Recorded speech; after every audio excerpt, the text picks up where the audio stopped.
Hello and welcome. You're watching To The Point.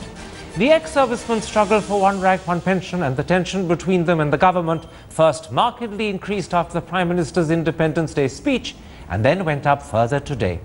This morning, 2 soldiers started an indefinite hunger strike at Jantar Mantar. Later in the day, 10 former Army, Navy and Air Force chiefs sent an open letter to the Prime Minister saying they are dismayed by the government's failure to clinch the issue. They fear the government is seeking to dilute its promise, and the present situation could seriously damage both the morale of serving soldiers as well as civil-military relations. So tonight we turn our attention to this deteriorating situation. Is the government unwittingly playing with fire, or should ex-servicemen be more understanding of its constraints? But before we answer those questions, a recap of what happened earlier today.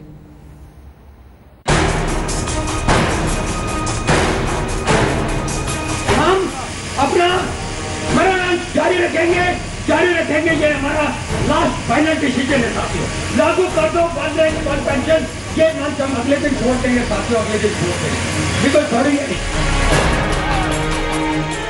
War veterans stepping up agitation on one rank one pension, beginning a fast unto death till the government concedes to their demands. Ex-servicemen Colonel Pushpendra Singh and Havildar Major Singh undertake the hunger strike as the protest of the pension enter the 64th day. क्या जब तक one rank one pension का लिखित आदेश नहीं पास होता आप तब तक कुछ नहीं खाएंगे? बिल्कुल नहीं कुछ खाएंगे। तो आप आमरण अनशन पर अब बैठ गए हैं? बिल्कुल बैठ गए। मेरे आने के बाद भी अभी तक मैं इसको कर नहीं पाया। Apparently, the Prime Minister failed to impress upon the war veterans with yet another promise from the Red Fort. The veterans have also decided they will boycott the Golden Jubilee of the 1965 war commemoration. Apart from that, a group of veterans also believe that this should be challenged politically and they intend to take this battle to Bihar. Now even ex-service chiefs come out in the open to support the stir for one rank one pension. 10 former defence bosses drop a letter bomb on PM Modi, demanding an investigation into police action on the protesters on 14th August, expressing their disappointment over delay in one rank one pension implementation. Bihar Chief Minister takes to Twitter to attack the Prime Minister over the issue. सिद्धांत रूप में तो इस सरकार के पहले वाली सरकार ने मान लिया था। सवाल तो उस पर उसको इम्प्लीमेंट करने का है ना, तो 15 महीने में तो आपने इम्प्लीमेंट किया नहीं। While the protest and politics continue over one rank one pension, there are close to 22 lakh ex-servicemen and over 6 lakh war widows awaiting a uniform pension for the defence personnel. The demand that continues for the last 2 decades. With Gaurav Sawant and Jugal Purohit in Delhi, Bureau Report, India Today.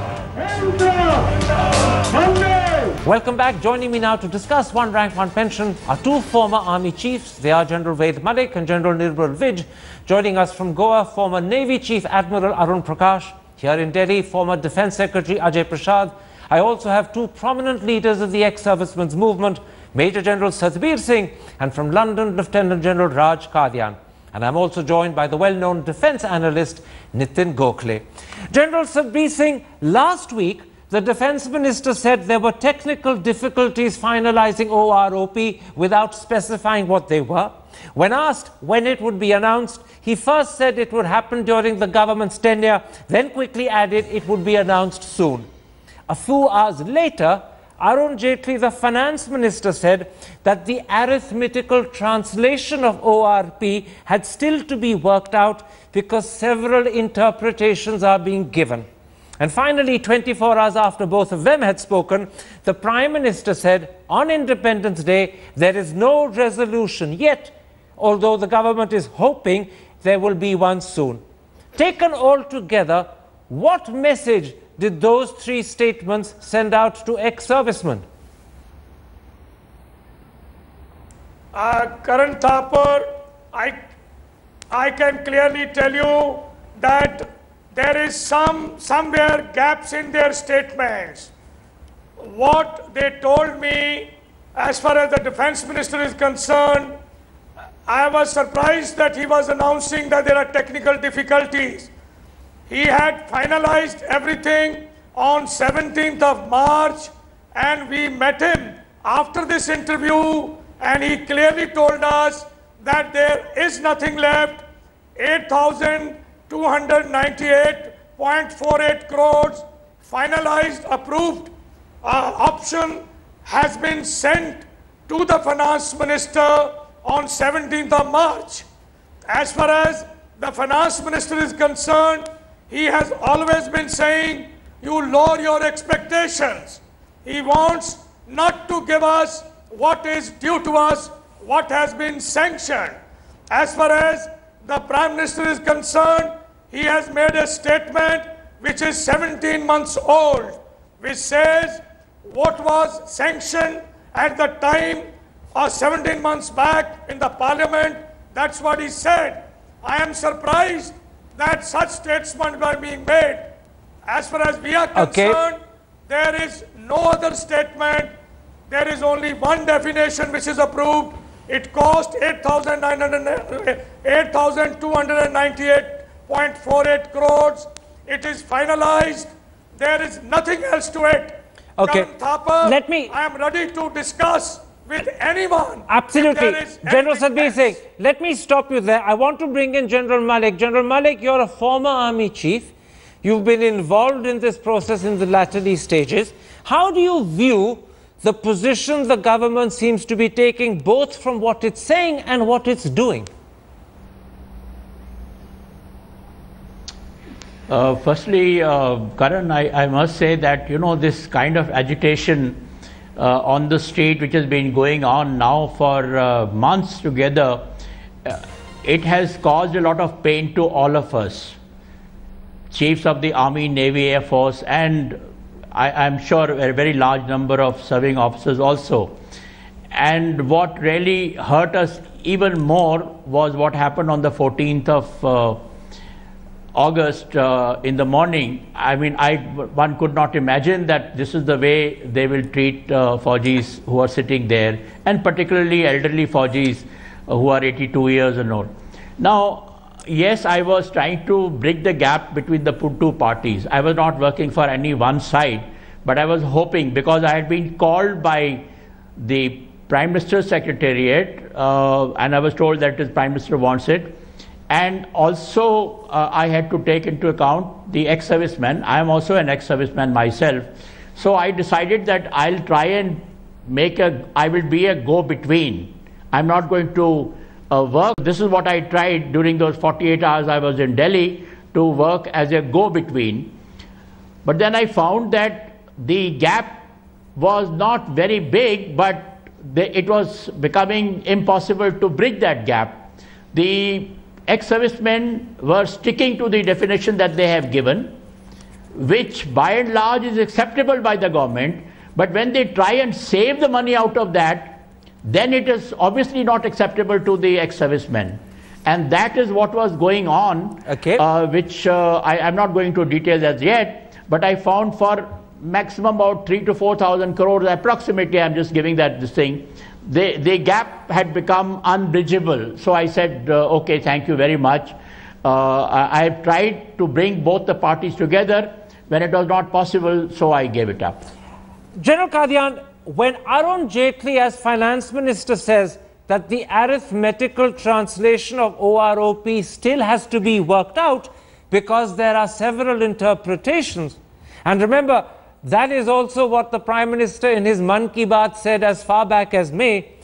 Do you get the feeling that A, the government still has not got an agreed definition of OROP, and secondly, that if it does have an agreed definition, it's now trying to wriggle out of it?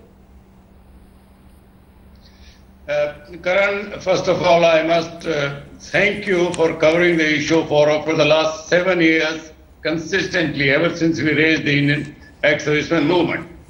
Now, the definition is crystal clear. It is laid down in the Koshari Committee report. It is accepted on the floor of the Parliament by UPA and more than once by the NDA government. So if there is any arithmetical difficulty, it is a new factor. In fact, based on that very definition, the Defence Minister has worked out 8,300 crore, which we just mentioned the exact figure. If that figure happens to be wrong, it was worked out by the ministry, we had no hand in it, then let them rework it.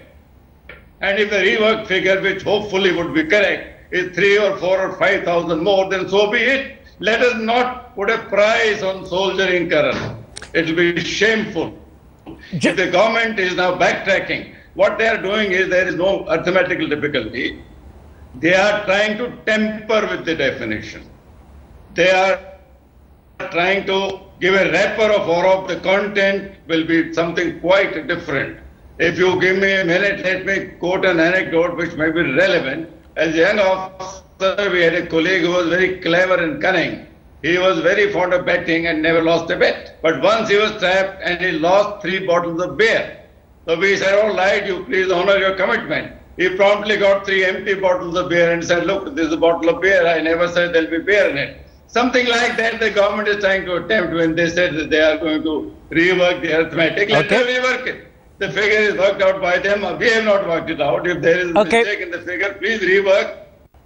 General Vij, don't bargain with us. General Vij, you're one of 10 former Army, Navy, Air Force chiefs who today wrote an open letter to the Prime Minister. I'm going to quote from that letter. You say, the often quoted technical difficulties without ever being specified and discussed are bewildering. You add, these delays are construed to be only with a view to bring changes in the parameters and dilute the entitlements, which will be grossly unjust and unacceptable.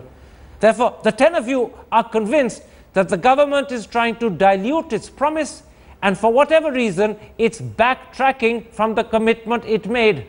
Am I right in that understanding, General Vij?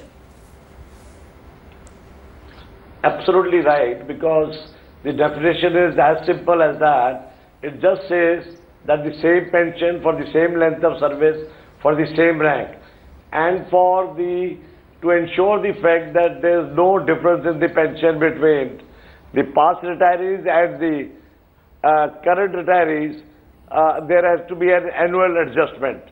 So now, if that in view, if there's any difference in the arithmetic calculation which has come about, it is obviously in their mind, because the tables are absolutely simple and they show you a length of service and they show you the rank. So where can there be a mistake in working it out?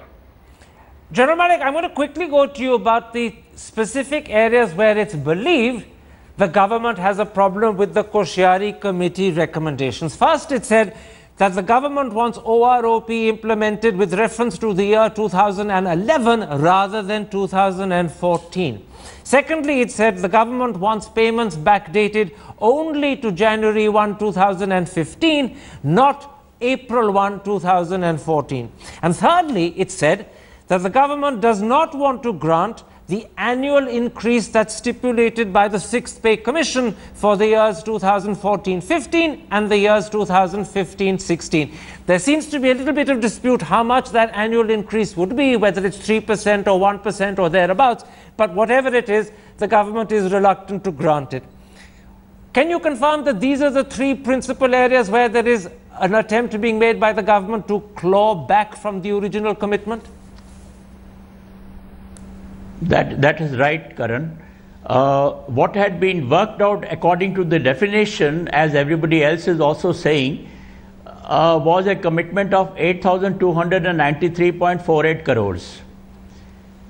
That had been agreed, I think, along with the ex-servicemen who were present in the Ministry of Defense, and it was indicated by the Ministry of Defense.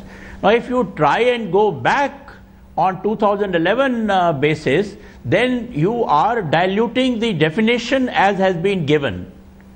Now, that will only mean saving of a few thousand crores indeed, but then you are changing the definition, and that is the biggest problem with the ex-servicemen. They are not prepared to accept it. Second, I cannot understand myself why the implementation date is being changed, because there was a government letter issued at one time that this will be implemented with effect from the year 2013-14, which means that with effect from 1st April 2014.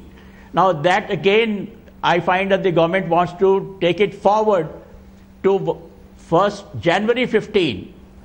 I don't know how much of saving it's going to be. I haven't calculated, but there is a definite change in the date of implementation. The third one is not too serious a matter. Personally, I feel that's a small matter. Whatever, there may be some problem amongst the ex-servicemen, they've got different perception of it, but what they have said is that whenever there is any changes in the pension and all these rates, there is a deviation that should be given also to the ex-servicemen. Okay. So in principle that is acceptable and that should be accepted. Exact figures I'm not going to indicate. Some people say 3%, the other people are saying 0.8%, but I feel that that is a very small point on which the government should not be really sticking to that. Mr. Major point is the first one and the second one. Mr. Ajay Prasad, I want to put to you a question as a former Defence Secretary. What the government is doing, from all reports, is diluting the original commitment to OROP because it wants to save a couple of thousand or maybe as many as 4,000 crore. And therefore, the government is disputing the Defence Ministry figure of roughly 8,300.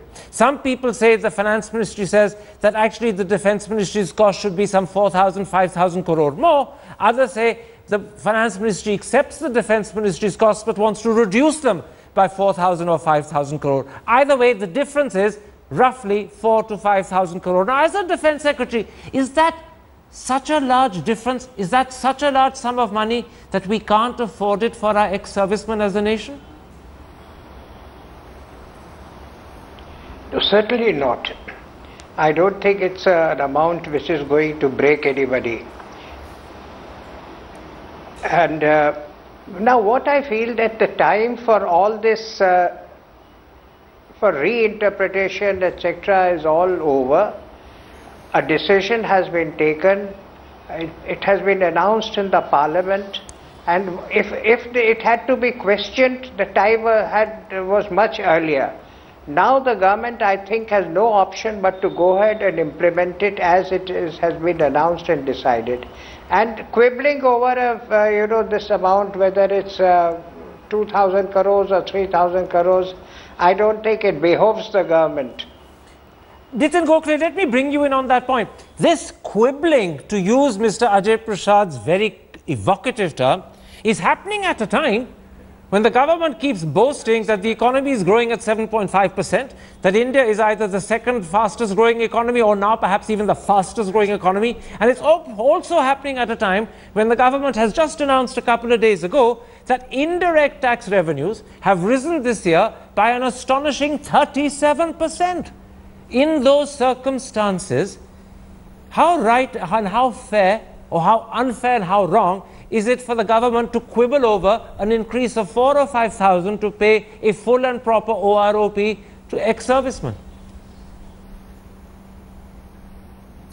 I think it's absolutely unfair, Karan, to quibble over these figures. If we want an army, if we want a standing army of the size that we have, we must take care of our ex-servicemen, our veterans, and consequently the serving personnel. So I don't think the government has any leg to stand on as far as the amount is concerned. And the Ministry of Defence had worked it out with great detail, as all of our panelists have said. And therefore, the ball is now clearly in the Finance Ministry's court, and ultimately the buck stops with the Prime Minister. That said, Karan, I want to say two more points here. One, what happened on 14th of August is absolutely shameful and unacceptable. And the police need to be not just pulled up, but some kind of a statement from the police chief, at least of a regret or of apology, must come, the Delhi police chief, for what happened on 14th of August. And the second point here is, if the Prime Minister has said this, and the second point is, if the Prime Minister has said this at the Red Fort speech, I think the agitating veterans now need to reassess their maximalist position and perhaps give a window to the government to implement the promise made by the Prime Minister at the Red Fort. General Satbir Singh, let me take up that second point by Nitin Gokhale, because I want to ask you, how do you as a movement propose hereafter to continue your struggle? 2 ex-soldiers today have begun an indefinite hunger strike at Jantar Mantar. Will we in the days to come see more people launching hunger strikes? Do you propose to take out rallies and protests as the Bihar election campaign gets underway?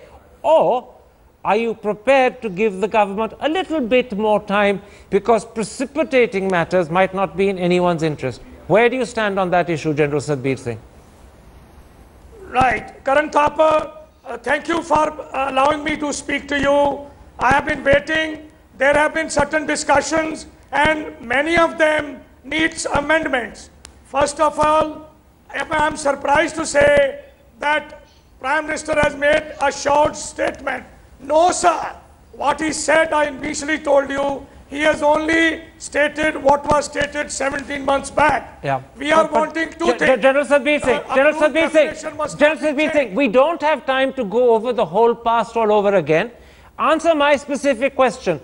What do you now propose to do hereafter regarding your struggle? More hunger strikes, more political protests, or are you prepared to pause to give the government 5-6 days? As far as the hunger strike, as far as the hunger strike is concerned, going on to say indefinite, we don't want it. We have been trying our level best that to request them not to go. In fact, I was speaking to these two, one officer and one havaldar, last night at 1 o'clock. I got up in the morning, again went and requested them that they must not go. But these two people are wanting and they have gone on to hunger strike. Okay. We will do our level best. I will again try that they should not go on hunger strike.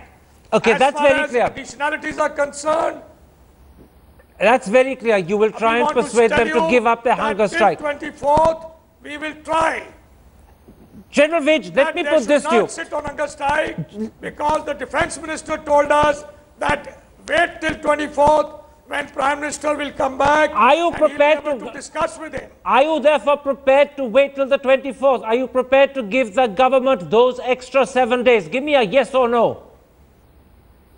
I am saying we can give it provided they are ready to listen. If they are going to dilute, no, sir. All right. If they are ready to listen to us, yes, sir. You have to, by the way, for them to listen to you, you have to go and meet them and talk. Are you prepared to take that step as well? Go and meet them and talk. We have requested the Prime Minister 5 times. He has not granted us the meeting. All right. That's very clear. Let's hope, in fact, wiser counsel prevails and things don't precipitate. But General Vij, there is a concern that is a growing concern, and I want to put it to you and then later to General Malik, both of you as former army chiefs. Many people fear that this present deteriorating situation could have an adverse impact on serving soldiers and serving officers. Already, the Economic Times has reported that there are, and I'm quoting, reports of protests from soldiers at operational units.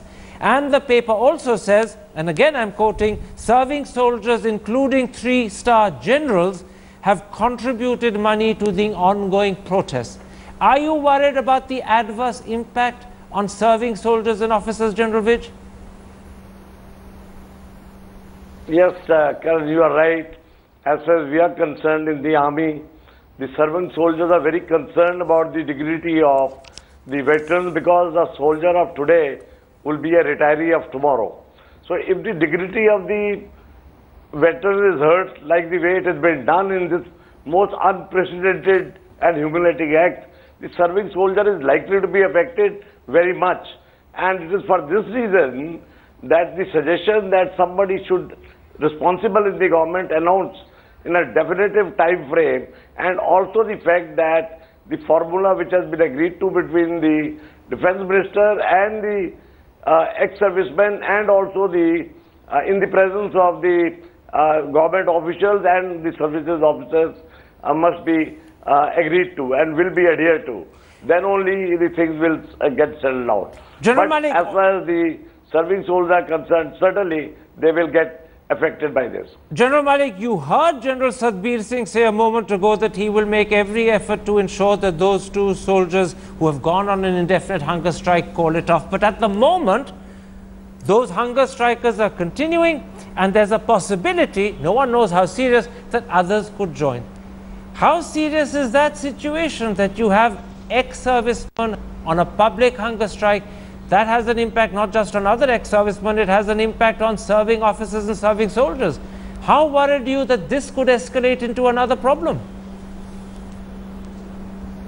I am extremely worried. I am extremely worried because this can spread very quickly. And let me tell you that the second soldier, the NCO, he belongs to my regiment. And look, the point is that you have to understand military values and military ethos. When we are connecting the serving soldiers with the veterans, every commander who is in service, he is also expected to look after the ex-servicemen around him. Every commander knows that, and that is why we keep on having these ex-servicemen rallies, etc. So somebody trying to separate the two is going totally against the military ethos and military values. That cannot happen. And whatever is happening, what has hurt me most was those images which people would have seen sitting on the border of what happened to that boy, that elderly gentleman, NCO from 3rd Grenadiers, 82 years old man, torn shirt, the medal being snatched.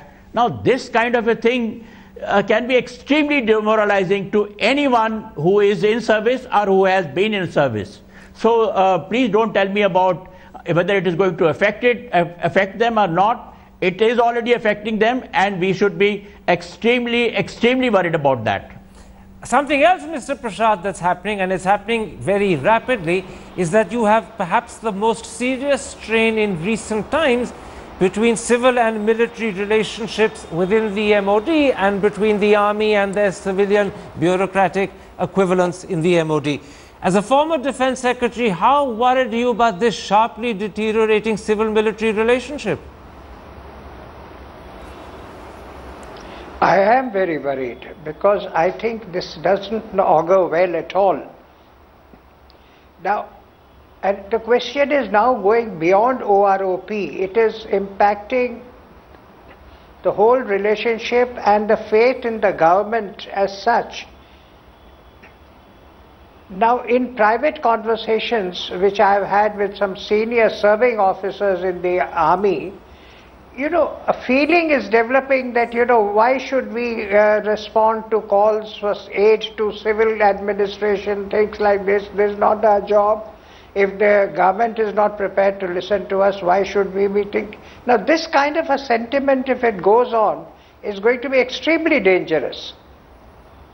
You're saying something very serious, Mr. Prasad, and you're saying it as a former defense secretary who understands these issues, but you're actually saying that not only is the level of trust between serving soldiers and officers and their civilian political masters under strain, but there are moments coming when serving soldiers would say, why should we accept certain types of orders when our conditions and our concerns are ignored? That's what you're saying, aren't you, Mr. Prasad? Yes, I am. General Qadian, I want to bring you in there. You're part of the ex-servicemen's movement, you're a leader of it. How worried are you that the relationship between not just ex-servicemen and politicians, but serving officers and soldiers and politicians is coming under strain? Oh, we've lost General Qadian at that particular point. What a shame. Let me put that question very quickly to you, Nitin Gokhale. How worried are you that there's this deep strain of distrust between politicians on the one hand and serving and retired officers on the other? Very worried, Karan. In fact, I've been studying the impact. I've been worried about this impact for quite some time now, and I've been writing and researching the socio-economic changes that are coming in and that are impacting the soldier. But this one is perhaps, I hope it is not, but perhaps it could be the last straw. And then the attraction of the military service could just diminish amongst our youth who are likely to have joined the military. And in the current scenario, I have got calls from middle level officers, senior level officers saying that why should we go out of our way, why should we take that extra initiative to pull the chestnuts out of the fire as far as aid to civil authority is concerned. Floods, earthquake, a fire somewhere, a prince going down in the in a culvert. Why should we put our lives at risk at those places? So that is something that we must worry about and extremely worried about. General Qadian, you're back with me very quickly before I take a break. I want to put that issue to you. You're one of the leaders of the ex-servicemen's movement. We've had comments from Mr. Ajay Prasad and again from Nikhil Gokhale, both talking about how they are getting calls from serving officers to say, why should we continually pull the chestnuts of the politicians out of the fire? Why should we help out in earthquake or floods or people falling into boreholes when our concerns and our welfare is not taken care of? Worse still, it seems to be ignored. Does that worry you that we're reaching a situation where these sort of questions are being asked, which have probably never been asked before by Indian serving officers? Not in our history.